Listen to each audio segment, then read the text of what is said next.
Aujourd'hui, la petite république du Guyana célèbre ses 42 ans d'existence dans une ambiance très caribéenne. Descendant d'esclaves africains, arrière-arrière-petit-fils de travailleurs indiens, chrétiens hindous et musulmans, avec son étrange mosaïque de population, cette ancienne colonie anglaise est un pays à part en Amérique centrale. Alors que dans le centre-ville de Georgetown, la capitale, la fête bat son plein, Roy supervise la réparation de son camion, un vieux Bedford de l'armée anglaise. Ce chauffeur est une vraie tête brûlée. Il va là où les autres refusent d'aller.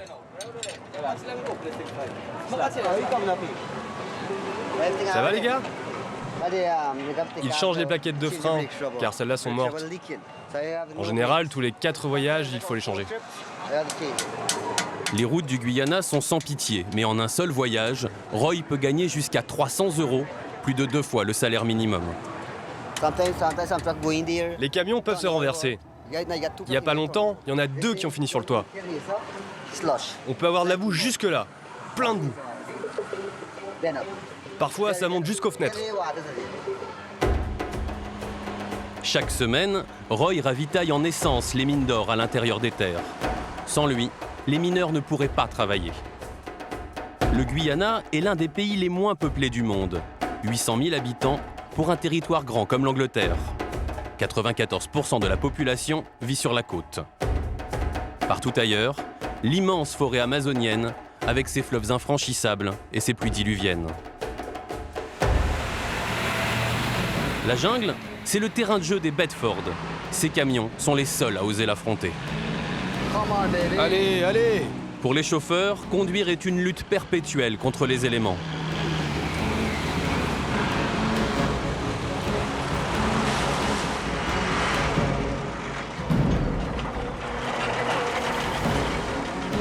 Notre œil!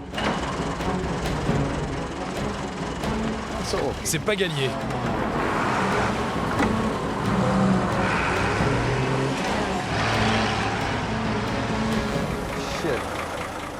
Ici, on ne compte pas en kilomètres, mais en jours passés sur la route. Certains convois disparaissent même plusieurs semaines.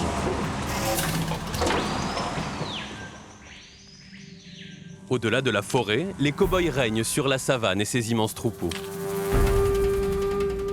On dit que c'est dans ce pays oublié que se cache le fabuleux Eldorado.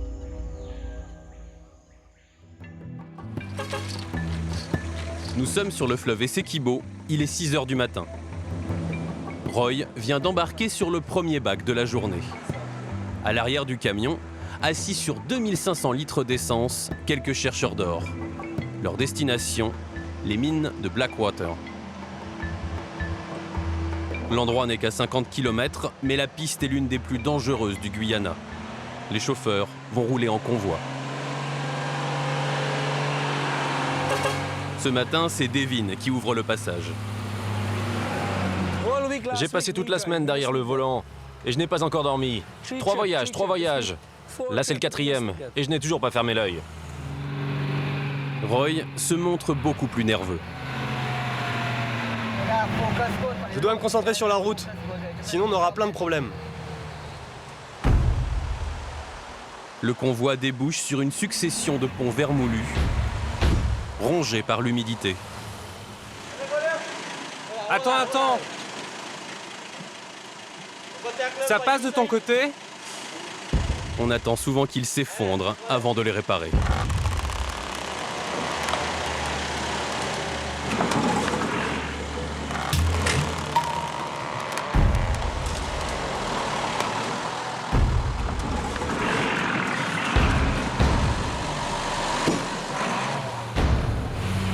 Les camions s'enfoncent dans la jungle.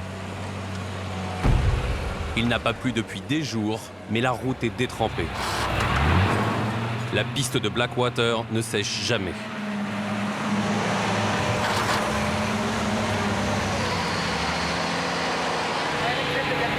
À chaque voyage, c'est toujours plus difficile. Il y a plein de camions qui montent et qui descendent. À chacun de leurs passages, la piste se détériore un peu plus. Malgré leurs 4 roues motrices, les véhicules patinent.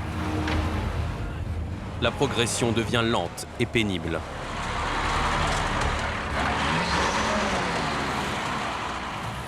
Il faut le treuil. C'est trop dur de conduire ici. Il faut sortir le treuil. En contrebas, Roy surveille la manœuvre et attend son tour. Quand tu es embourbé, tu dois dérouler le câble et l'attacher à un arbre pour sortir le camion. Ici, personne ne passe sans utiliser un treuil. Dérouler le câble à bout de bras, trouver un arbre suffisamment solide et bien placé pour l'attacher, c'est le rôle des assistants.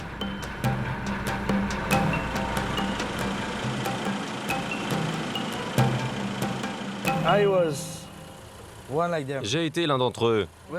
Quand j'avais 16 ans, je travaillais comme assistant. Et puis, je suis devenu chauffeur. Tire-le, tire! Devin enclenche son treuil.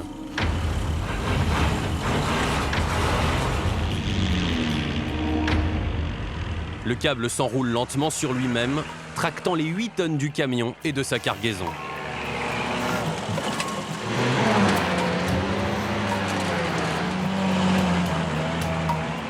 L'intérêt de voyager à plusieurs, c'est qu'à l'arrière, Roy va pouvoir se faire remorquer.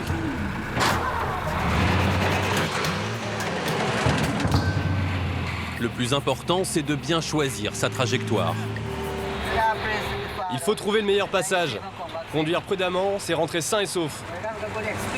Pour ça, il faut de l'expérience et savoir s'en servir. La vitesse du convoi n'excède pas les 5 km/h.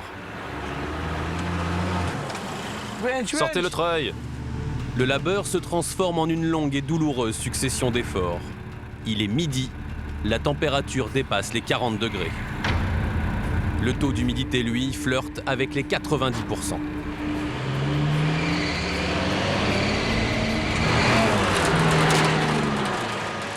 À présent, les Bedford n'avancent plus qu'à la force du treuil. Tandis que Devin lutte pour franchir une côte, 2 de ses passagers l'ont devancé à pied. Ils ont trouvé de quoi dîner. On l'a tué. Si on en trouve un autre, on pourra te le vendre. En 6 heures, le convoi n'a parcouru que 30 km. Ils arrivent sur un plateau, mais une autre épreuve les attend. La piste n'est plus qu'un immense marécage. À bord, les passagers sont fouettés par les ronces et malmenés par le roulis. Votre chien n'a pas peur? C'est la première fois qu'il fait ce voyage? Non, c'est la 2e fois. Et vous pensez qu'il aime ça? Sous l'eau, impossible de repérer les ornières. Certaines sont profondes de plus d'1 mètre.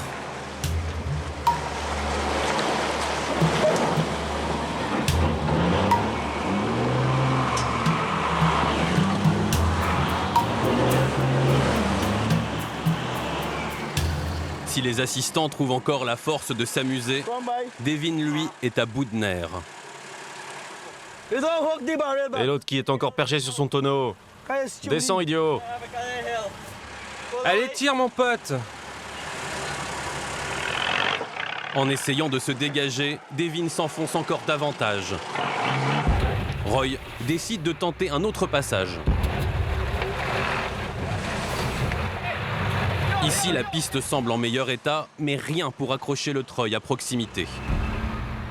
Les assistants doivent tirer le câble sur plusieurs dizaines de mètres. La plupart travaillent pieds nus.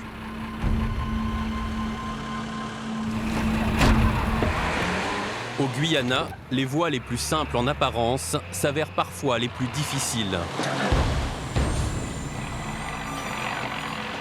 Roy se retrouve piégé, cerné par les ornières.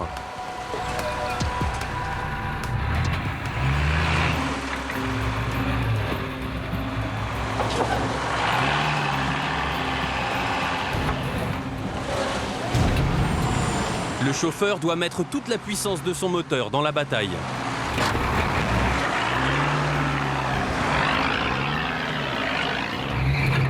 À tout moment, le camion peut se renverser.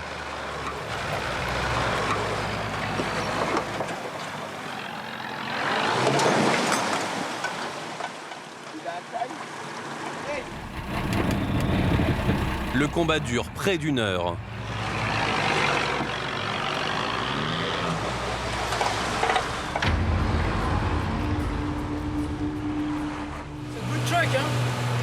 Vous avez un très bon camion. Oui, très costaud. Le chauffeur est fort lui aussi. Après 10 heures de route pour 50 km, le convoi arrive enfin aux mines d'or de Blackwater. Au cœur d'une des forêts les plus sauvages du monde, une armée de tractopelles retourne la terre.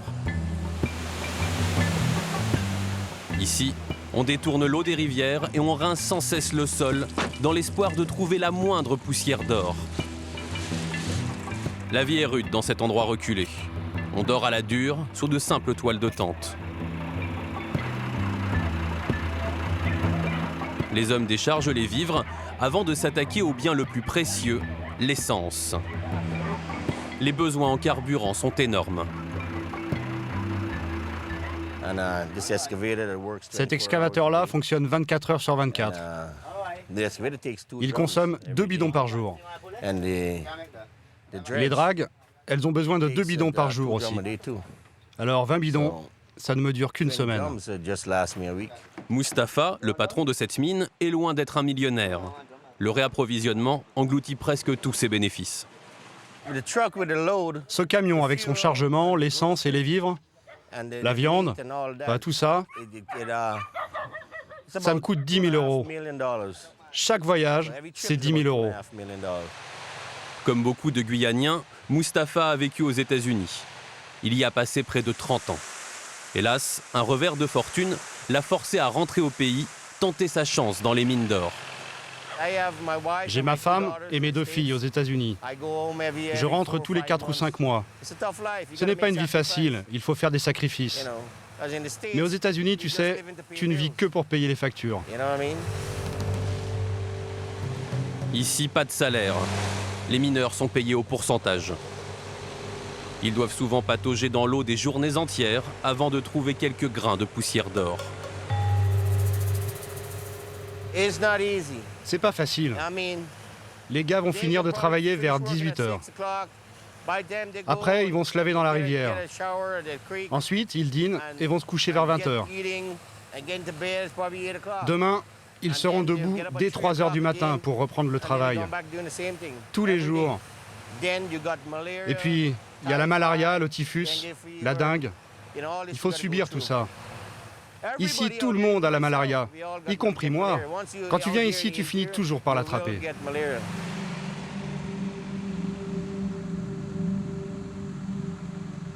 À quelques dizaines de kilomètres de la mine de Mustapha, d'autres ont opté pour une technique beaucoup moins fatigante.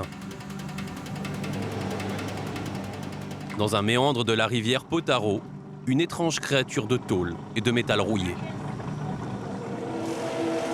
À bord de cette barge, 5 Brésiliens en quête de fortune. Leur machine infernale aspire sans relâche la vase dans l'espoir de tomber sur un gisement. Ce vacarme assourdissant ne s'arrête jamais. Mais pour ces hommes, c'est toujours mieux que de travailler dans les mines. Oui, c'est un problème pour les oreilles, mais on finit par s'habituer au bruit. Ils vont passer 6 mois sur cette barge sans jamais rentrer chez eux. Ces dernières années, cette région au cœur du Guyana connaît une nouvelle ruée vers l'or.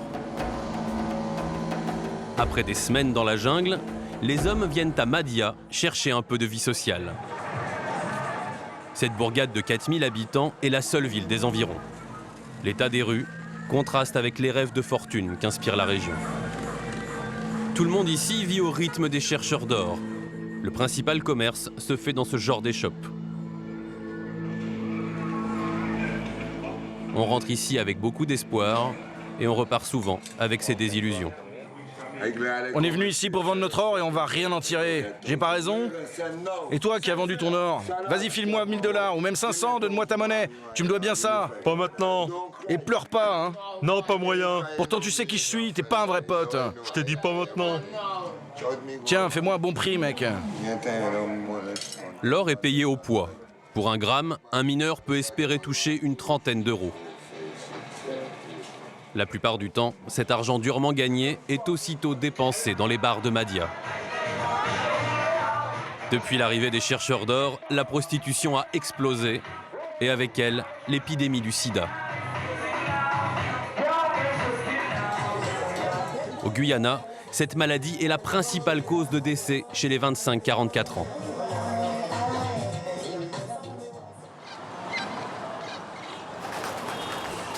Bien loin des difficultés de l'intérieur, Georgetown est une ville où il fait bon vivre. Le carnaval fini, la capitale a repris son activité normale.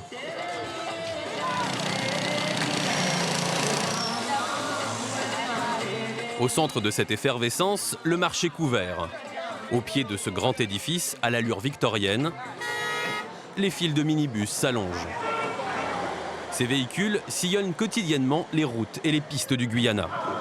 C'est souvent le seul moyen de voyager d'une ville à l'autre. Vernon en conduit un depuis plus de 10 ans. Sa destination, l'Etem, une ville perdue 420 km plus loin, à la frontière brésilienne. Quelques chauffeurs viennent d'arriver. Vernon en profite pour aller aux nouvelles. Chauffeur, comment est la route? Mauvaise? La route est mauvaise? Eh oui, mauvaise. Mauvaise comment? Il y a de très gros trous. Ce soir, les clients ne se bousculent pas. À 8 h, Vernon se décide quand même à prendre la route avec seulement 2 passagers à bord pour 9 places disponibles. Le prix des tickets ne couvre même pas ses frais. Comme la concurrence est rude, mieux vaut ne pas refuser un trajet. Si on attend le dernier moment pour finalement annuler le voyage, la prochaine fois, les passagers choisiront un autre minibus. Une course effrénée s'engage entre les chauffeurs. Le premier bac pour traverser la rivière part à 6 h du matin. Malgré les trous et les bosses, Vernon met le turbo. À l'arrière, un passager montre déjà des signes de faiblesse. Il faut vraiment qu'on arrive à la rivière sur les coups de 4 h du matin. Comme ça, ça nous laisse au moins 1 heure, 1 heure et demie pour dormir avant l'arrivée du bac. Alors que les autres minibus disparaissent dans la nuit, Vernon doit abandonner la course. Il y a un problème à l'arrière.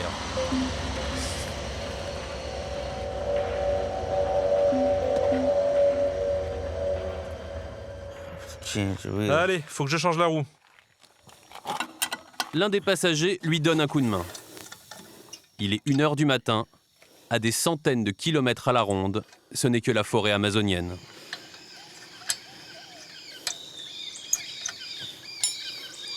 Ce sont des pneus tout neufs.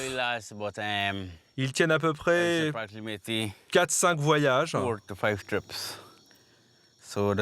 En gros, ils me font 2 semaines, pas plus.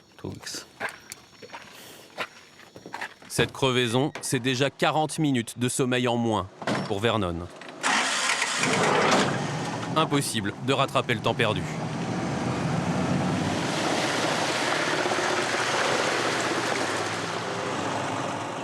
Le chauffeur atteint le fleuve juste avant le départ du bac. Les premiers véhicules commencent à embarquer. Déjà 10 heures de conduite et Vernon n'a toujours pas dormi. Tu ne ressens la fatigue que si tu t'arrêtes. Si tu conduis sans t'arrêter, tu ne ressens plus rien. De toute façon, tu n'as pas le temps de te reposer. Jamais. Pourra-t-il tenir encore longtemps ce rythme ? Il n'est qu'au milieu de son voyage.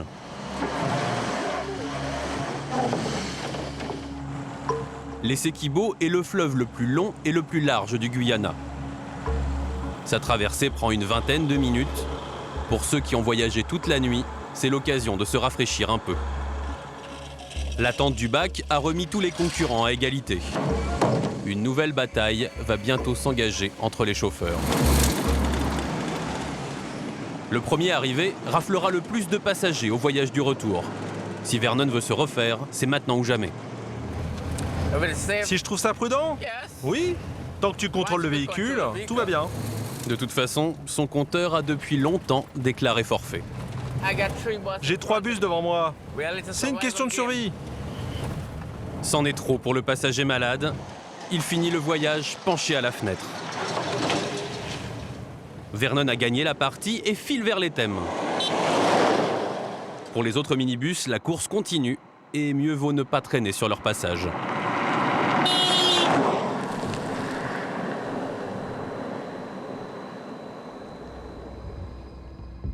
Quelques kilomètres plus loin, une silhouette solitaire s'avance sous un soleil de plomb.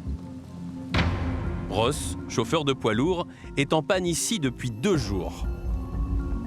Autour de lui, la savane commence à prendre feu, mais il reste zen. Quand le soleil frappe fort, ce genre de feu peut brûler 600 hectares de savane en une journée. Ça arrive à cause des fortes chaleurs qui règnent ici. L'incendie peut prendre juste comme ça. J'ai de l'expérience, moi. C'est pas un problème d'être bloqué un jour ou 2. Tu vois, peu importe le problème, tu dois trouver une solution. Mais c'est un peu dangereux. Imagine si tu n'as plus d'eau. Tu sais, je suis un mec de la campagne, moi. Je viens de l'intérieur des terres. Je sais comment survivre dans la savane. Son camion a une avarie électrique. Un chauffeur de passage est allé chercher un mécanicien, mais cela peut prendre plusieurs jours. Ross ne doit pas bouger et surveiller sa cargaison de matériel de chantier. Tu ne peux pas laisser le camion. Ce camion représente des milliers d'euros d'investissement. Rien que la cargaison, il y en a bien pour 30 000 euros. Ce que je fais de mes journées, de mon temps perdu quand je suis en panne, j'écoute de la musique, je lis les journaux, des magazines, et puis, c'est tout. J'essaie de rester un peu actif, quoi. Il n'y a rien d'autre à faire ici. Rien d'autre que de s'asseoir et de se détendre en attendant les secours. Au Guyana, la patience est la première qualité d'un bon chauffeur routier. Comble de l'ironie, Ross n'est qu'à 10 km de l'Éthème, sa destination finale. Cette ville est la plus grande de cette région pauvre et isolée à la frontière brésilienne. À peine 3000 habitants, dont une majorité d'Amérindiens. C'est aussi le territoire des Bedford. Ces camions y trouvent une 3e ou une 4e vie. Un groupe d'hommes s'affaire autour d'un modèle des années 60. Il faut changer les cieux. À 1000, 39 ans dont 16 passés sur les pistes supervisent la manœuvre. Lève un peu, lève un peu. C'est trop. Un peu plus. C'est bon. Il travaille avec Danish, son fils de 21 ans qui débute dans le métier. Son camion fait parfois les frais de son manque d'expérience, mais le jeune homme tient à réparer ses erreurs. Je préfère faire ça moi-même. C'est mieux comme ça. Avec mes assistants, on répare et on assure le boulot. On ne trouve plus de pièces neuves pour les Bedford. Cet essieu est une occasion importée directement d'Angleterre. Il pèse plusieurs centaines de kilos. Ah, c'est lourd. 1, 2, 3, 4. 1, 2, 3, 4. Le travail va durer toute la journée. La nuit tombée, il faut charger les 2 camions. Ces vivres, le père, le fils et leurs 3 assistants doivent les livrer à Monkey Mountains, un village réputé inaccessible.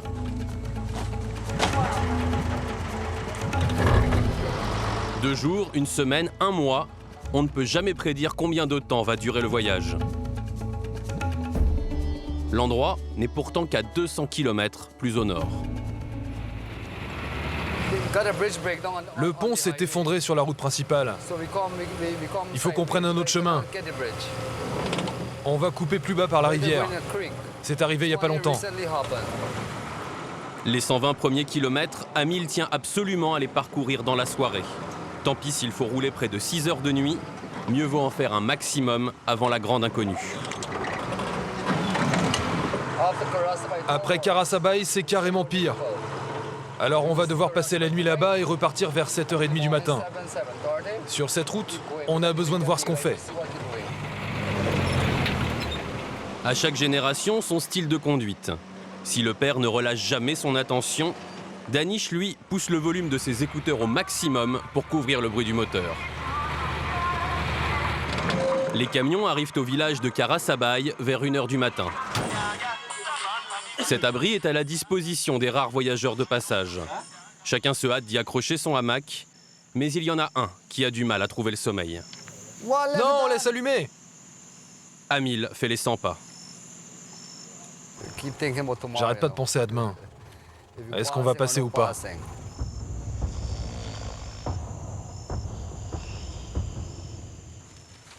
Au petit matin, toute l'équipe dort à point fermé. Pas de chant d'oiseaux, mais le bruit d'un téléviseur pour troubler la quiétude matinale. Doc, l'épicier du village, vient de se réveiller. Dans sa boutique, on trouve tout et n'importe quoi. À la saison des pluies, c'est dur d'avoir des marchandises. Quand c'est sec, tu peux toujours trouver un véhicule pour te livrer. Mais quand il pleut, on est isolé comme sur une île. Doc s'est installé dans cette réserve indienne il y a 22 ans et les choses ont pas mal changé depuis. Il y a 22 ans, c'était très sauvage. Aujourd'hui, tu as une route qui arrive ici. On a plus de marchandises. Quand je suis arrivé, pour trouver une livre de sucre, il fallait marcher 10 km. Aujourd'hui, tu vois, les gens regardent la BBC par satellite. Ils sont modernes maintenant. Mais ils continuent de parler leur foutu dialecte. Les chauffeurs reprennent la route avec des passagers de dernière minute. Sœur Lydia arrive directement d'Inde.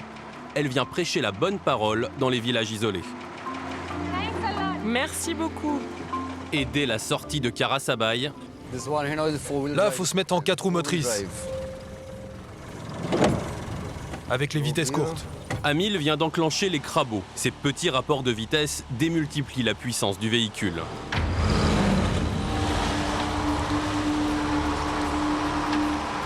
À l'arrière, Sœur Lydia savoure ce voyage vers l'inconnu. C'est une première pour moi. C'est ma volonté d'aller là-bas. Je veux rencontrer les gens qui vivent dans ces montagnes reculées. Je veux vraiment y aller. Amil garde un œil sur son fils dans le rétroviseur. Danish est toujours aussi enjoué.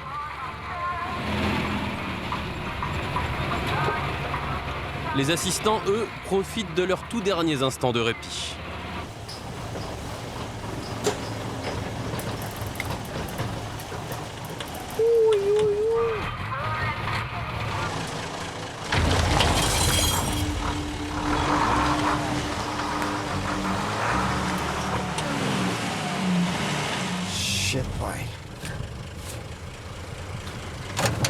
Faut sortir le treuil maintenant.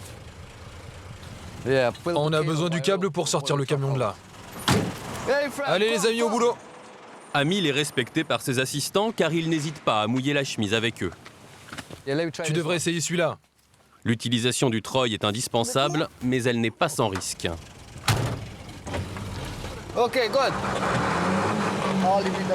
Tout le véhicule peut faire comme ça. On risque d'endommager la mécanique et en particulier le châssis. Il faut y aller très doucement. Si on glisse, on peut casser un essieu. Si on va trop vite, on peut se renverser. Mais doucement, ça devrait passer.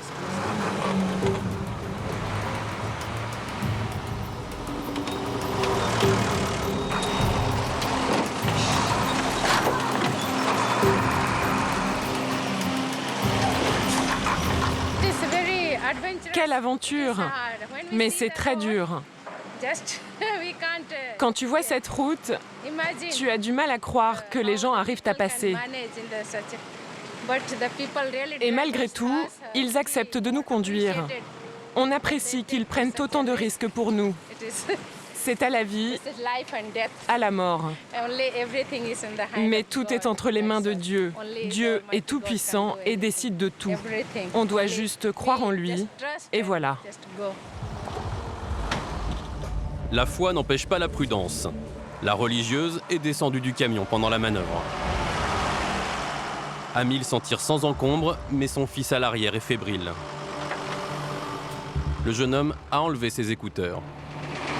Vas-y doucement, il y a un gros trou de vent. Stop. Danish s'est laissé entraîner dans le trou. Le dessous du Bedford est bloqué par la terre. Plus grave, le câble a pris une mauvaise position. Il n'est plus dans l'axe et va subir une tension très forte. Tu fais gaffe au câble, hein? Il risque de casser à tout moment. Danish passe en force. Un bruit inquiétant se fait entendre sous le camion. Il a pété.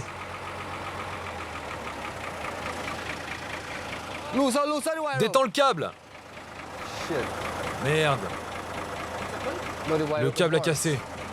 Sans treuil, impossible de continuer. Prends ton temps, fiston, prends ton temps, on va s'en sortir. Amil tente une réparation. Tu vas le dérouler, Richie. Tu commences par ici et tu le déroules dans ce sens-là. Il va falloir détresser tout le cordage métallique à la main. À chaque geste, de fines échardes métalliques s'enfoncent dans les chairs.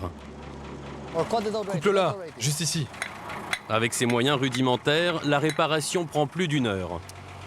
Surveille le câble. Plus question de répéter la même erreur.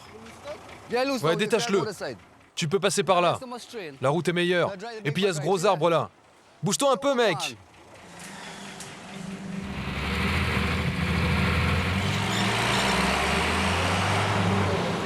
Attends, fiston.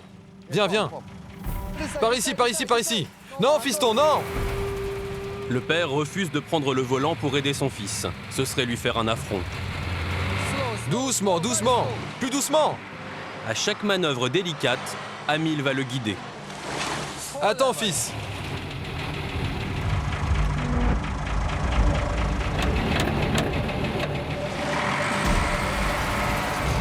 Bien.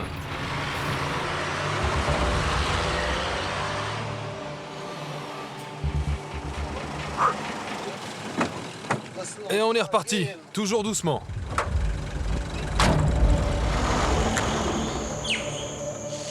Autour du convoi, la jungle se fait toujours plus oppressante. Ici, ce n'est pas l'homme qui dicte sa loi. Fuck, putain, un serpent. Je déteste les serpents. Hey, y a un serpent devant, les gars. Vous avez peur des serpents? Ouais, j'en ai peur. J'aime pas ça. C'est pas bon. Pas bon du tout. Il y a plein de serpents très dangereux par ici. La forêt amazonienne grouille d'espèces venimeuses, souvent mortelles. La menace peut se tapir n'importe où. Pourtant, quelques mètres plus loin, les assistants n'hésitent pas à plonger une nouvelle fois les mains dans la boue. Ils doivent sortir les morceaux de bois, car si on roule dessus, ils peuvent se relever derrière et casser quelque chose sous le camion.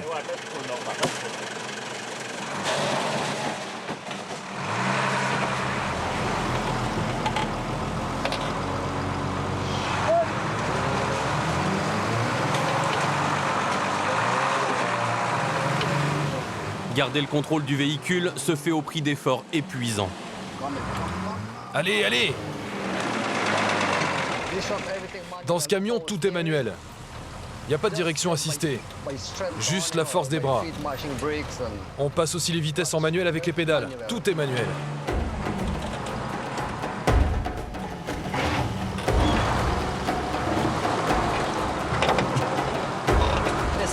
Oh, il fait chaud.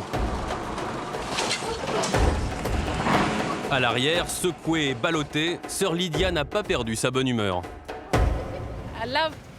J'avais rêvé de connaître une aventure comme ça dans ma vie. Ça restera gravé dans ma mémoire. J'en avais entendu parler, mais c'est pire que ce que je pensais. Je ne m'attendais pas à ça. Je pensais que la route serait sèche, que ça serait une sorte de piste avec des montées à travers la jungle. Mais on a vraiment eu des moments difficiles. On a même dû attendre 2 heures à un seul endroit alors qu'on doit aller si loin. Ce voyage est vraiment dur. Mais bon, j'apprécie la bonne compagnie avec les gens d'ici et ma sœur là. Alors ça va. Mais le voyage s'éternise. La sœur abandonne le camion, tout comme les autres passagers. Le village où elle se rend n'est qu'à 2 km, elle ira plus vite à pied. Les Bedford, quant à eux, n'en sont qu'au tiers de leur voyage. Le câble de Danish a déjà cassé une fois, reste à savoir s'il va tenir le coup.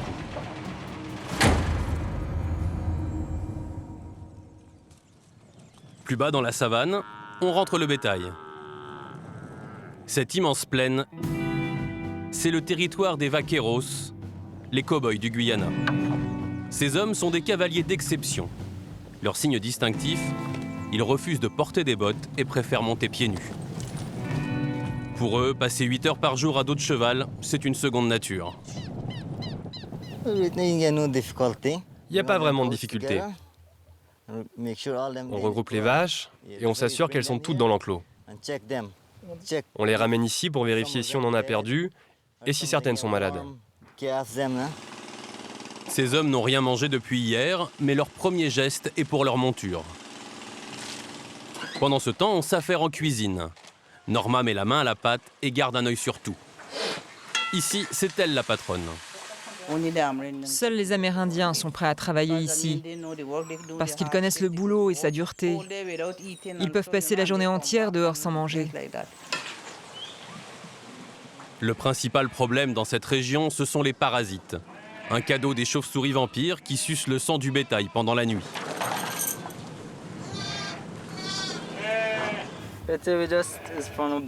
Ça, c'est à cause d'une morsure de chauve-souris. Elle s'est infectée et il commence à y avoir des vers à l'intérieur.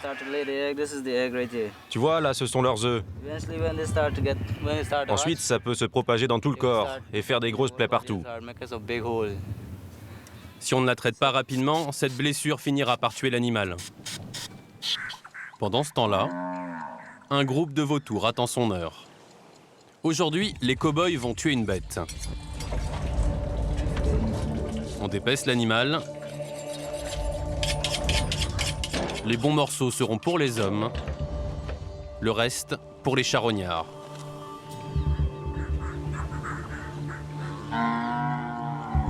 Les parties les plus tendres sont préparées en tasso, la nourriture de base du cow-boy. Une fois coupée, salée et séchée, cette viande pourra se garder plusieurs mois. Tout ce qui ne peut pas se conserver est aussitôt cuisiné. Ce soir, tout le monde aura sa part.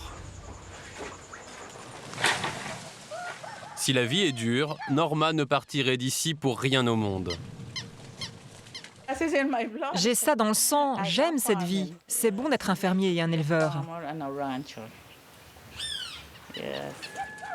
Au ranch, le crépuscule marque la fin du travail. Mais pour d'autres, la nuit risque d'être longue.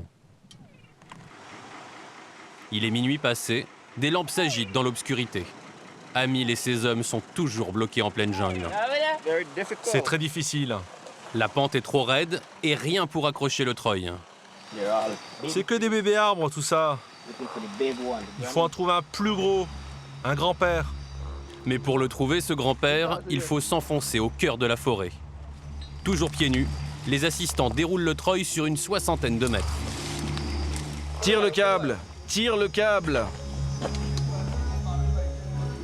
Tu dois garder suffisamment de puissance pour monter. Le treuil de Danish a déjà rompu une fois. Va-t-il résister?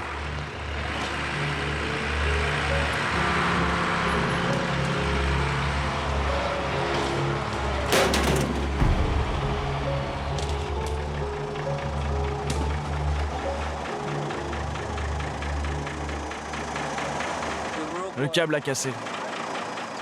L'heure se prête mal aux réparations, il faut trouver une solution de fortune. On va faire une nouvelle boucle qu'on va accrocher à mon camion pour le tirer jusqu'en haut.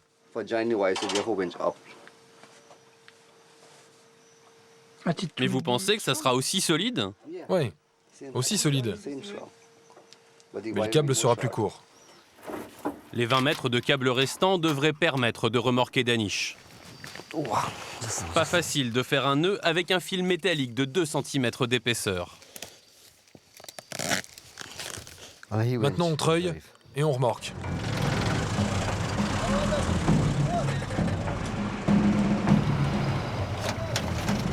Bruce! Dis-lui de conduire très doucement. Cet endroit, Amil le connaît bien. Sous ses airs anodins, c'est une chose trappe. Il faut éviter les coups d'accélérateur brutaux.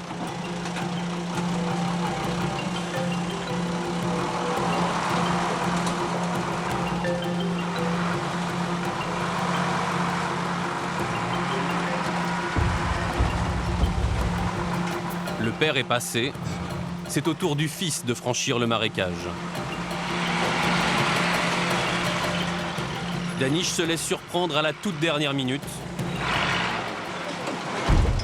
Son Bedford finit le nez planté dans la boue. On peut pas le tirer par là, il est trop enfoncé. Faut essayer de le treuiller en arrière. Quand je dis stop, tu t'arrêtes ici. Vous avez l'air fatigué. Ouais. C'est les inconvénients du métier. Il est 3 h du matin. Le mauvais sort s'acharne sur la troupe.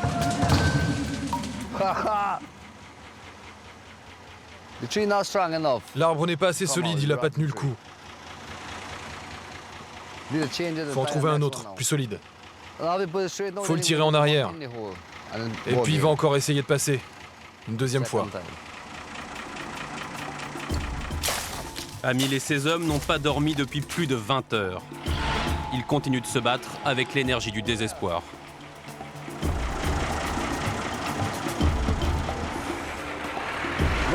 Recule, recule, recule!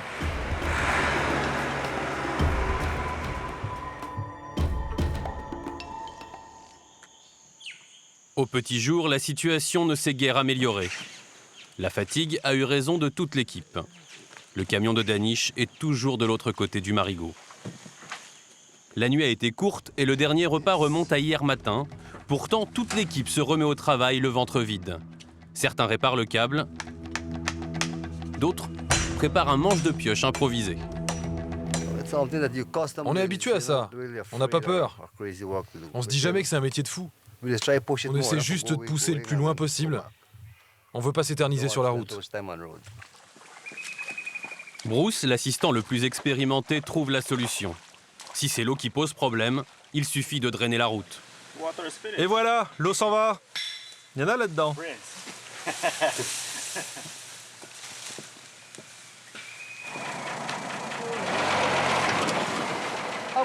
Par là, par là, par là! Danish finit enfin par traverser. Nous sommes dimanche, il est 9 h du matin.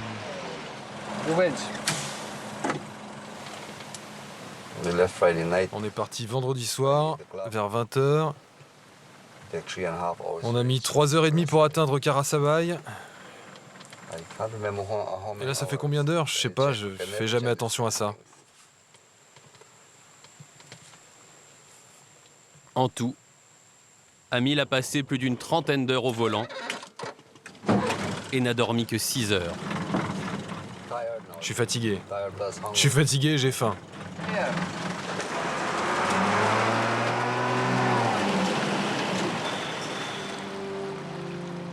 3 heures plus tard, Amil et son équipage débouchent sur une vallée.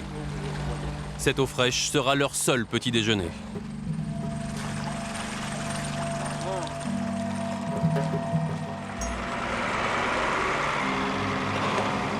Au fil des années, le chauffeur a fini par s'habituer aux souffrances du métier. C'est ce que je fais pour vivre. Conduire mon camion.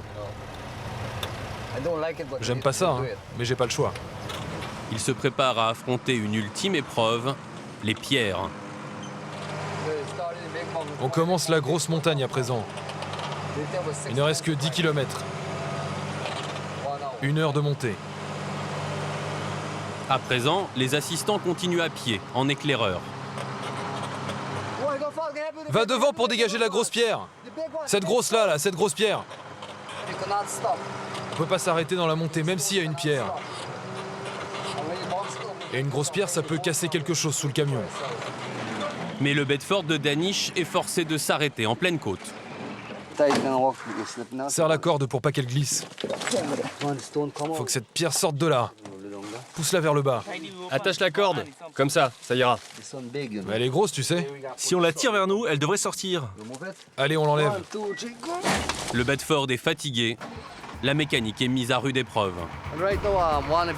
Hier, dans la montée, on a cassé quelque chose dans la boîte de vitesse. On peut toujours avancer, mais faut aller doucement. D'ailleurs, vous entendez le bruit là? Tic-tac. L'embrayage part en morceaux et le camion n'en finit plus de caler.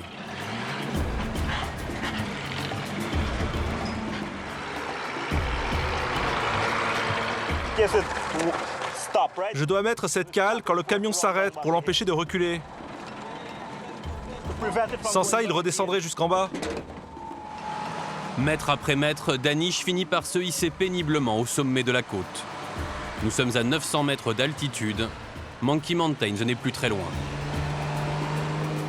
Le jeune homme rêve déjà au plaisir de l'arrivée. D'abord, je vais prendre un bain. Je vais prendre du bon temps. Après, je sais pas trop. À Monkey Mountain, il y a des filles, tu vois ce que je veux dire. Alors, je vais en trouver une.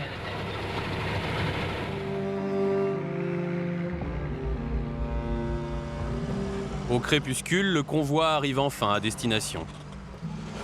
Dans un dernier effort, les assistants déchargent le camion pour livrer les épiceries de la ville.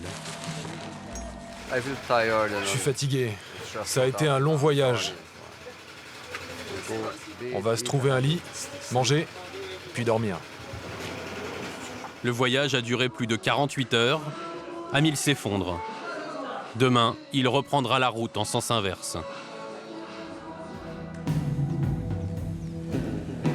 Sans les camions, Monkey Mountain serait complètement coupé du monde. Au cœur d'une réserve indienne perdue au fin fond du Guyana, ce village ne compte que 750 habitants, dont plus de 200 enfants. Ici, l'homme le plus important, c'est Harry. Le secret de son pouvoir tient dans ce petit sac. What's that stuff? C'est quoi ça? De l'or. Il a passé 33 ans dans les mines d'or avant de se retirer à Monkey Mountains pour épouser Martha. Je voulais être un chasseur de trésors. Je rêvais de trouver l'Eldorado, mais je ne l'ai jamais trouvé. Harry a quand même amassé un joli petit pécule sur lequel il veille farouchement. J'ai quelque chose là derrière. Quelque chose pour me défendre. Mais ça, c'est pas suffisant. Il t'en faut un plus gros pour te défendre. Un petit comme ça. Avec son trésor, l'ancien mineur s'est offert cette épicerie. Les journées sont longues, alors pour tuer le temps, il engloutit des litres de vodka et pousse le volume de ses enceintes au maximum. Au grand désespoir d'Hector, son malheureux voisin. Il me dérange tout le temps. Tout le temps. Je l'aime pas, c'est loin d'être un ami. Il est abusif, il est faux. Il veut tout posséder. Hector est né sur l'île de Sainte-Lucie, dans la mer des Caraïbes.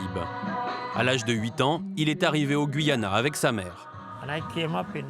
Quand je suis arrivé dans ce coin-là, je rêvais d'une vie pleine de réussite. Tout particulièrement dans l'or, les diamants et l'agriculture. J'ai vu des gens devenir riches avec ça. À 82 ans, il n'a plus la force de chercher de l'or. Il a récupéré toutes les concessions de la région et espère les louer à des mineurs de passage. Mais les affaires ne sont pas bonnes. Complètement vide. Tout comme son antique coffre-fort.